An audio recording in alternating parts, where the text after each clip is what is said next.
Welcome back, everyone. Okay, there's one other type of list we need to talk about, and that is a definition list. So just basically call it definition list.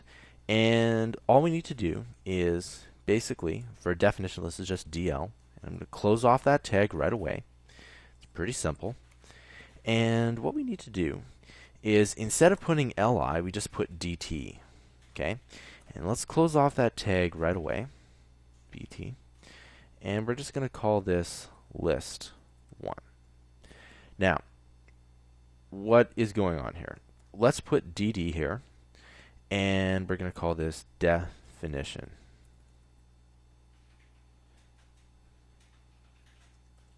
All right, and we're going to close off dd as well. Okay, and that's pretty much what it is. We're going to say item to define, and then the definition.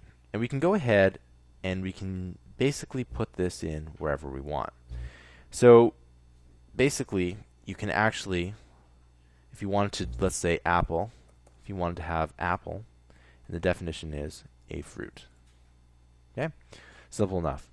We can say, you know, anything we want to define. You can see that it automatically indents it within the list. And that's what a definition